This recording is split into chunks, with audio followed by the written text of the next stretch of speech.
थोड़ा सा साया है बस, बहुत सारे साथी तो धूप में खड़े हैं। तो मैं आपकी इस मौजूदगी को सलाम करता हूं। नया पाने की चाहत में पुराना छूट जाता है, नया पाने की चाहत में पुराना छूट जाता है। तुझे अपनाऊं तो मुझसे जमाना रूठ जाता है। मोहब्बत पढ़ने लिखने में बहुत आसान है, लेकिन मोहब्बत को निभाने में पसीना छूट जाता है। आप यहां अखिलेश जी के लिए, मेरे लिए, कांग्रेस पार्टी के लिए, आरजेडी के लिए, लेफ्ट के भी जो साथी मौजूद हैं उनके लिए, सबके लिए आप यहां इकट्ठा हैं। तो हम आपकी इस मौजूदगी को सलाम करते हैं और अगले 10 मिनट आपसे बड़ी संजीदा सी बातचीत करना चाहते हैं।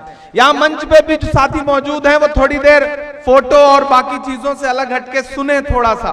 मैं थोड़ी देर आपसे संजीदा बातचीत करना चाहता हूं। मेरे भाई महाराजगंज वालों, गोपालगंज वालों, बिहार वालों, अगर आपको यह लगता है कि यह चुनाव सिर्फ एक मेंबर ऑफ पार्लियामेंट चुनने का चुनाव है तो फिर गलत।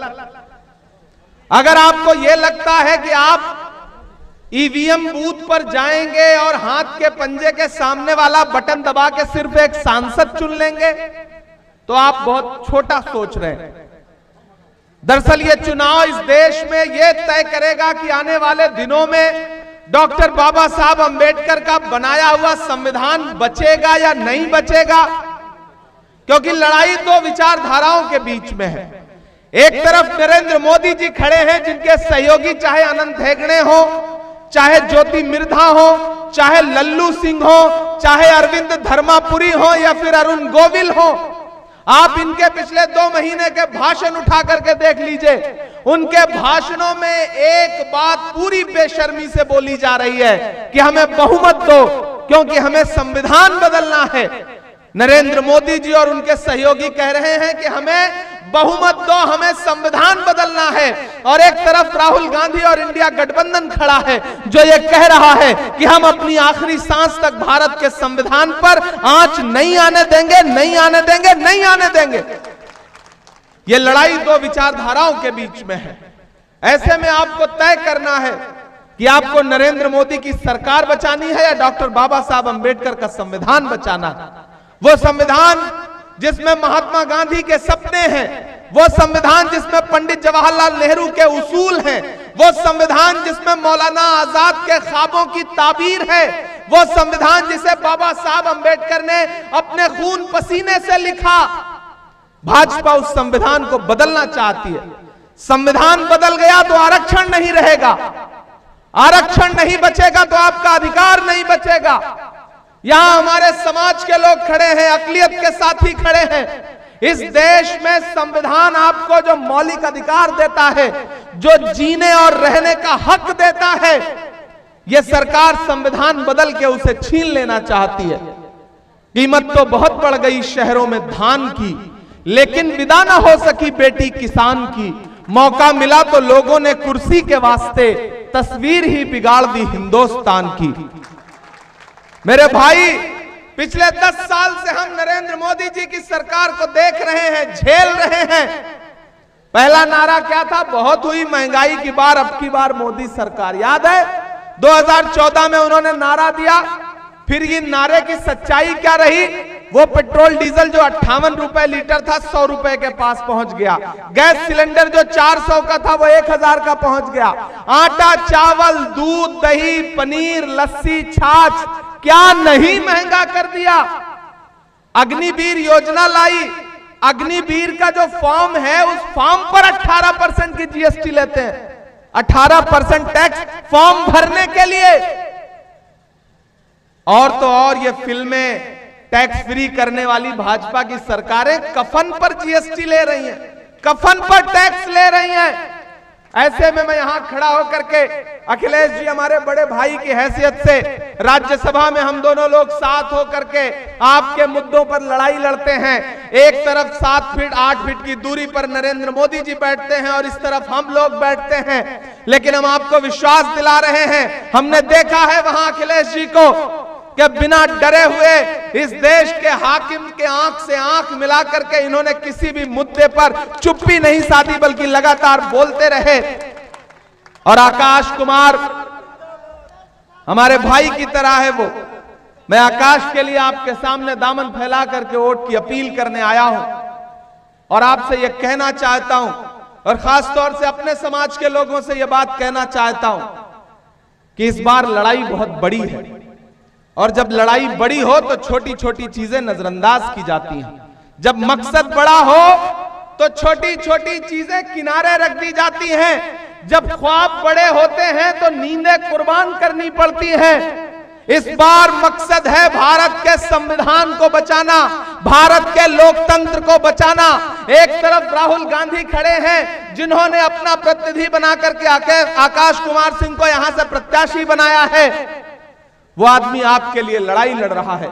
इस देश में नफरत कम करने के लिए कन्याकुमारी से कश्मीर तक 4000 किलोमीटर चले राहुल गांधी। मौजूद थे हम और अखिलेश जी, मिन्नत भी मौजूद थे जब कन्याकुमारी में समंदर के साहिल पर 7 सितंबर 2022 को राहुल गांधी खड़े होकर के कह रहे थे कि मैं 4000 किलोमीटर चलूंगा, अपने पैर के छालों की परवाह नहीं करूंगा, सिर्फ एक नारा लगाऊंगा, नफरत छोड़ो भारत जोड़ो। नफरत के बाजार में मोहब्बत की दुकान खोलनी है। तो मुझे बताओ बिहार के अब मेरे अपने साथियों कि इस देश में नफरत का सबसे ज्यादा शिकार कौन है? हम हैं, आप हैं। किस चौराहे पर, किस ट्रेन में, किस सड़क पर कौन सी भीड़ हमको आपको लिबास देख करके मार दे कोई अंदाजा नहीं लगा सकता। ऐसे में अगर इस मुल्क से नफरत कम होगी, मोहब्बत फैलेगी, तो सबसे ज्यादा सुकून किसको मिलेगा? हमको मिलेगा, आपको मिलेगा। और इस मुल्क में नफरत कम करने की लड़ाई कौन लड़ रहा है? राहुल गांधी लड़ रहे हैं। ऐसे में हमारा आपका फर्ज क्या बनता है?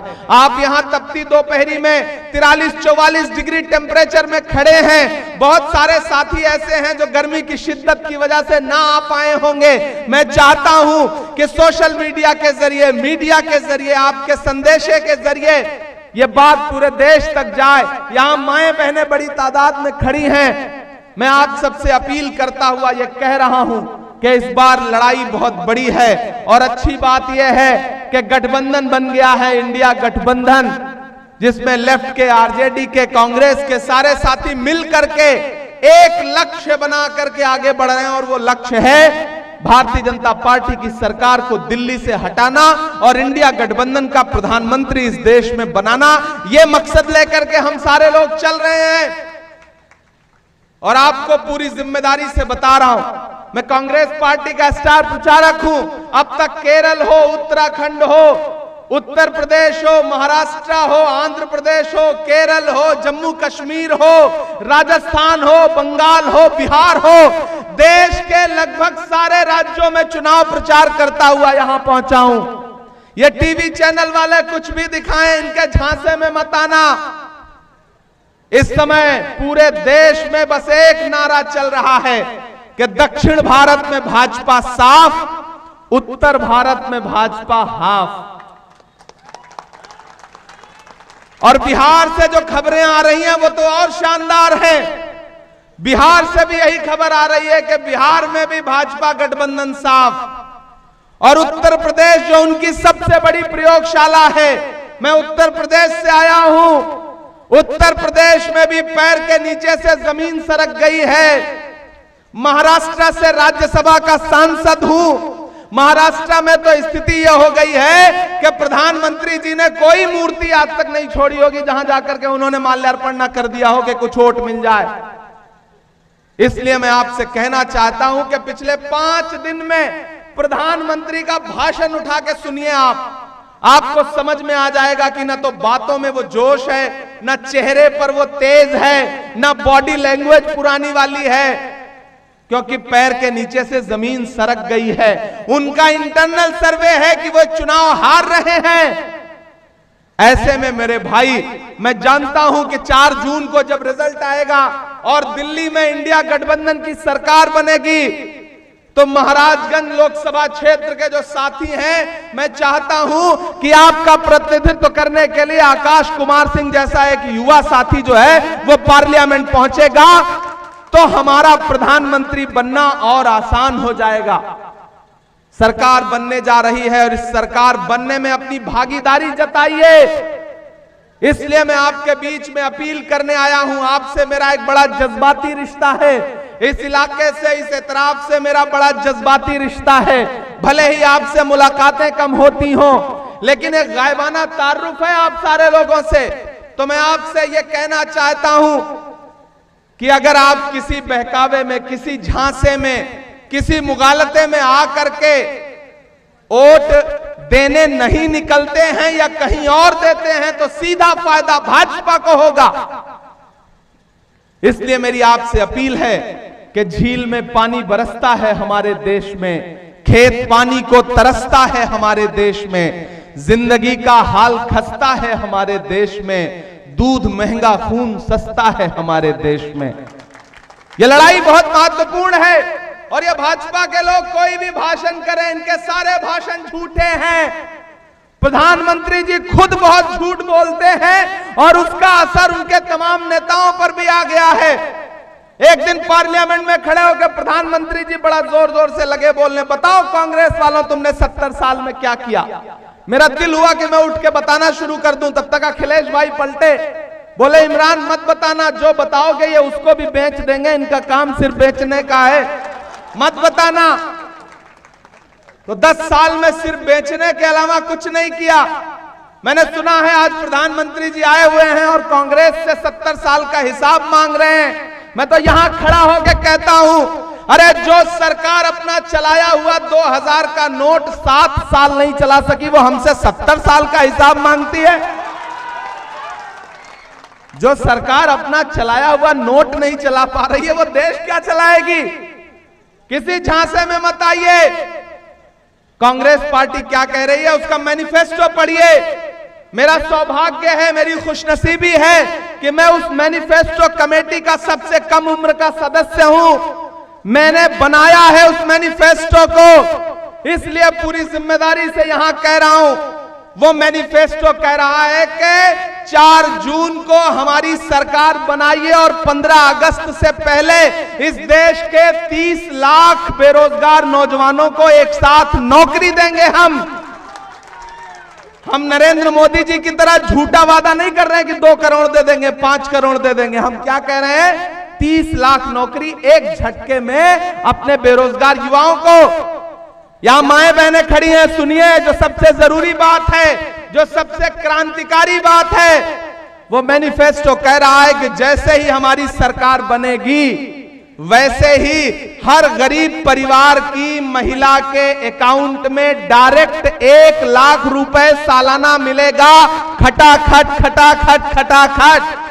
राहुल गांधी जी कह रहे हैं ये 1 लाख रुपया सालाना, यानी कि 8,500 रुपए महीने। आपकी नौकरी तो आपके घर वाले से ज्यादा मजबूत और पक्की होगी।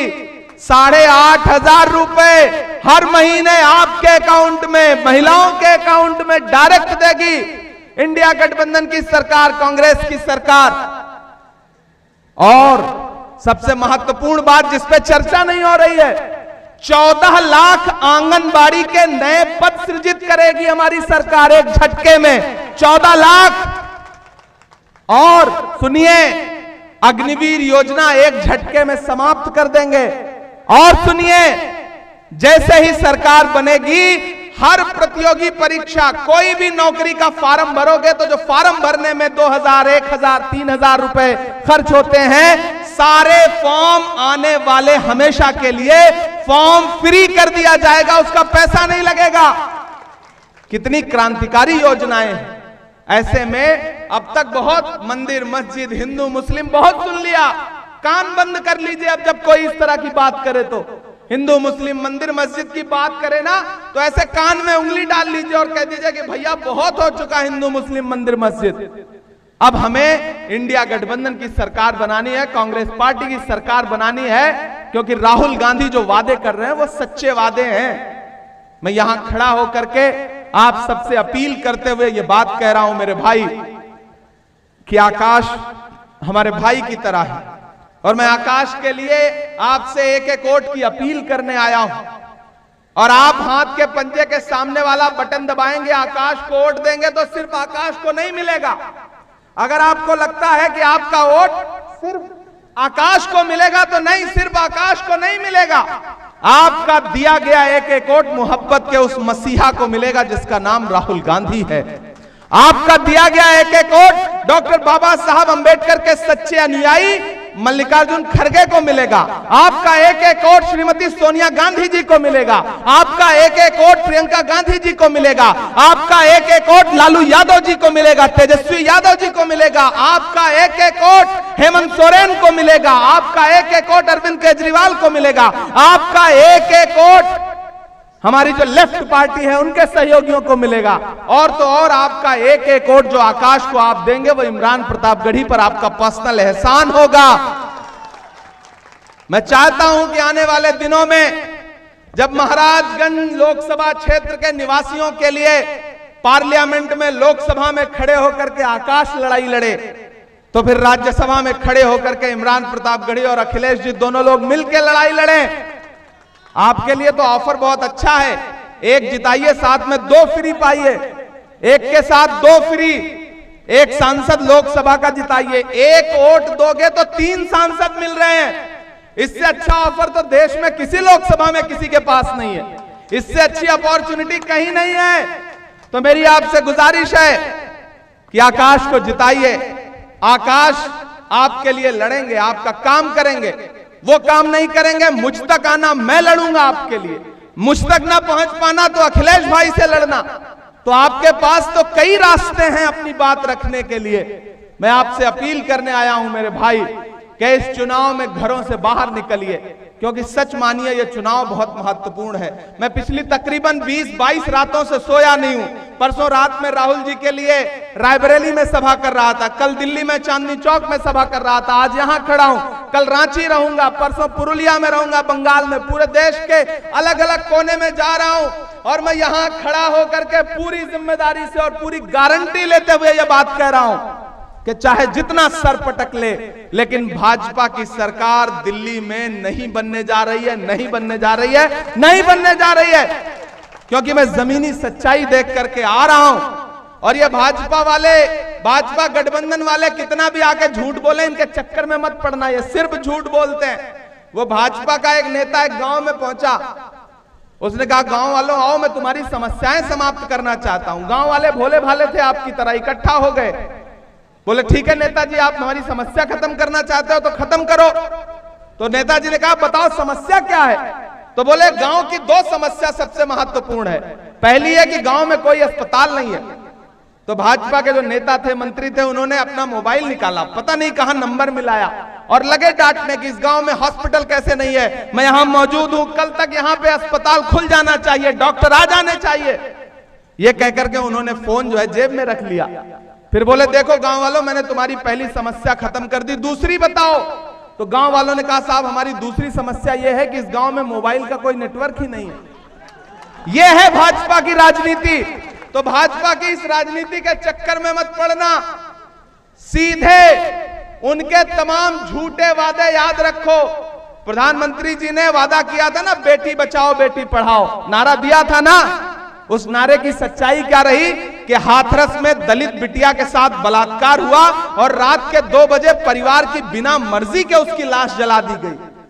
उस नारे की सच्चाई यह हुई कि उन्नाव में उनका विधायक बलात्कार के आरोप में सजा काट रहा है। सोनभद्र में भाजपा का विधायक 25 साल की सजा बलात्कार के आरोप में काट रहा है।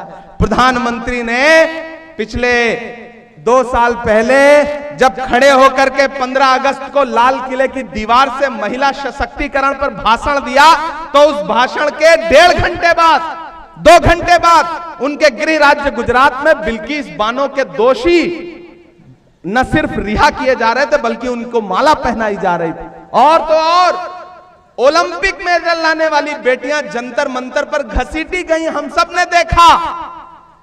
और अभी एक नया निकल के आया है उनका सहयोगी प्रज्वल रेवन्ना, 2400 से ज्यादा महिलाओं से बलात्कार का आरोप है उसके ऊपर। उसके लिए प्रधानमंत्री जी कर्नाटक में वोट मांग रहे थे हाथ पकड़ के उसका। यह है इनके नारों की सच्चाई। इसलिए मेरे नौजवानों, बुजुर्गों, माओ, बहनों, मैं आपसे अपील कर रहा हूं, आप इस तपती दोपहरी में आए हैं, मैं भी पसीने पसीने होकर के खड़ा हूं। मेरा ख्याल है कि इस पूरे चुनावी सीजन की सबसे मुश्किल सभा में खड़ा हूं। क्योंकि इतनी गर्मी कहीं नहीं थी। अच्छा ये बिहार है, बिहार की अपनी गर्मी है, ये अच्छे अच्छों की गर्मी उतार देता है, इसका अलग फ्लेवर है। तो मुझे पूरा विश्वास है कि बिहार इस बार ये जो दिल्ली की गर्मी है ना, दिल्ली वालों की जो गर्मी है, सियासी गर्मी, उसको उतारने का काम करेगा। मैं तो 4 पंक्तियां पढ़ता हूं हमेशा बिहार को लेकर के कि नफरत के कारोबार को बदलेगा ये बिहार। ठंडे हो गए, थक गए, पसीने से डर गए, लगना चाहिए मुझे कि मैं बिहार में खड़ा हूं, लगना चाहिए मैं गोपालगंज जिले में महाराजगंज लोकसभा के क्षेत्र में खड़ा हूं, मुझे वो जोश दिखना चाहिए जो बिहार जिसके लिए जाना पहचाना जाता है कि नफरत के कारोबार को बदलेगा ये बिहार, जुल्मत तेरे आसार को बदलेगा ये बिहार, दिल्ली तेरी सरकार को बदलेगा ये बिहार, इस झूठे चौकीदार को बदलेगा ये बिहार, इस झूठे चौकीदार को बदलेगा ये बिहार। एक कवि को, एक साहित्यकार को, देश के मुखिया को झूठा क्यों कहना पड़ रहा है? कभी सोचा है आप कितना मजबूर होकर के मेरे कलम ने उन्हें झूठा लिखा होगा? क्योंकि मैं देख रहा हूं, मैं देश की सबसे बड़ी पार्लियामेंट में सामने बैठता हूं और अपनी आंखों के सामने उन्हें झूठ बोलता देखता हूं। याद है 2014 में उनका नारा कि भाइयों बहनों, देश के खजाने की चाबी मुझे सौंप दो, मैं देश नहीं लुटने दूंगा। उसके बाद देश की हालत क्या हुई? 16 लाख करोड़ रुपए अब तक उद्योगपतियों का माफ कर चुके हैं। मैं पार्लियामेंट में भी उनसे सवाल पूछता हूं और यहां भी खड़ा होकर उनसे सवाल पूछ रहा हूं कि कहां सोया है चौकीदार, कहां सोया है चौकीदार। इलेक्शन सिर्फ वोट देने का नाम नहीं है, इलेक्शन सपोर्ट देने का भी नाम है। आपका जोश, आपका जज्बा, आपकी हिम्मत प्रत्याशी को ताकत देती है, पार्टी को ताकत देती है, गठबंधन को ताकत देती है। तो मुझे उसी तरह से आपका जोश और जज्बा दिखना चाहिए। और अखिलेश भाई, मैं आपको बधाई दूंगा कि 43-44 डिग्री टेम्परेचर में भी आपने हजारों लोगों को यहां इकट्ठा किया। आपका मंच इतना, मंच पे ही इतने लोग मौजूद हैं जितना भाजपा की सभाओं में नहीं रहते हैं। ये अद्भुत बात है, कमाल है बिहार। मैं बिहार की इस मिट्टी को सलाम करते हुए पंक्तियां पढ़ता हूं कि कहां सोया है चौकीदार, कहां सोया है चौकीदार, विजय माल्या नाक के नीचे से हो गया फरार, कहां सोया है चौकीदार, कहां सोया है चौकीदार, गैस सिलेंडर की कीमत भी 1000 के पार, कहां सोया है चौकीदार, कहां सोया है चौकीदार, के चाय बेचने वाला पूरा भारत बेच रहा है। बेच रहा है कि नहीं बेच रहा है? बेच रहा है कि नहीं बेच रहा है? सही कह रहा हूं ना मैं? सही कह रहा हूं। तो आए हुए हैं बिहार में, आपकी तालियों का शोर उनके कानों तक भी जाना चाहिए कि चाय बेचने वाला पूरा भारत बेच रहा है, इसी काम में हासिल उसे महारत बेच रहा है, कि रेल बिक गई, तेल बिक गया, बिका हवाई अड्डा।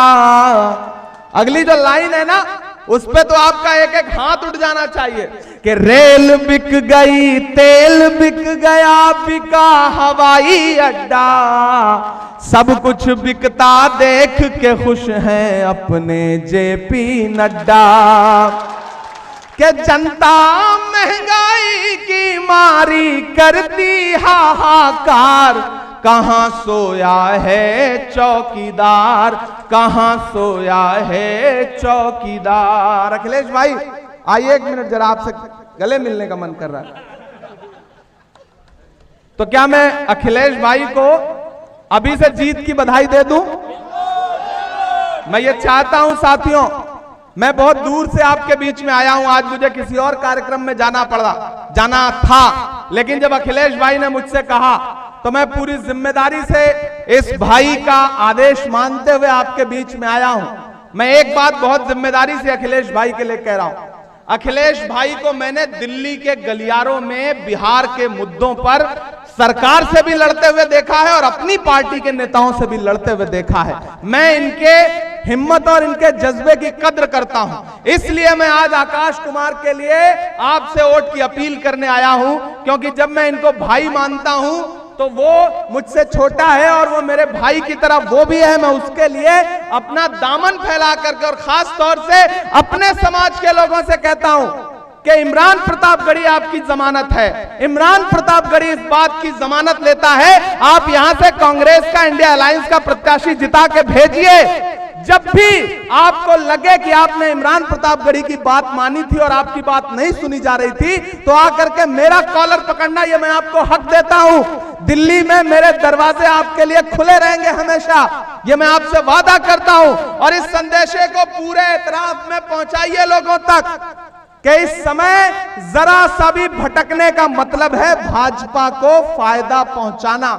क्योंकि राहुल गांधी ने जो मेहनत की है ना, सिर्फ राहुल गांधी का चेहरा देखिए यार, 4000 किलोमीटर पैदल चला है वो आदमी, उसके पैर के छाले अब तक नहीं सूखे हैं, उसका पसीना अब तक नहीं सूखा है। तो हमारी आपकी जिम्मेदारी बनती है कि उस आदमी ने जो मेहनत की है उसका कर्ज है हमारे कंधों पर, उसे उतारे हम। और वो है आकाश कुमार सिंह को उन्होंने अपना प्रतिनिधि बना के भेजा है, तो फिर उन्हें हम सांसद बना करके पार्लियामेंट पहुंचाएं। बहुत शुक्रिया अदा करता हूं। एक वादा आपसे करता हूं, 4 जून को रिजल्ट आएगा तो मेरी नजरें महाराजगंज लोकसभा पे होंगी और आपने आकाश को जिता करके पार्लियामेंट भेजा, तो मेरा वादा है आपसे कि 4 जून के बाद एक बार फिर आऊंगा आपका शुक्रिया अदा करने के लिए, जीत का जश्न मनाने के लिए। मैं चाहता हूं एक एक हाथ उठा करके हमें विश्वास दिलाइए, हमें यकीन दिलाइए कि आप सारे लोग आकाश भाई के लिए खड़े हैं, अखिलेश जी के लिए खड़े हैं इस चुनाव में। आज से इस चुनाव को अखिलेश सिंह बन के लड़िए, इमरान प्रतापगढ़ी बन के लड़िए, राहुल गांधी बन के लड़िए। बहुत शुक्रिया।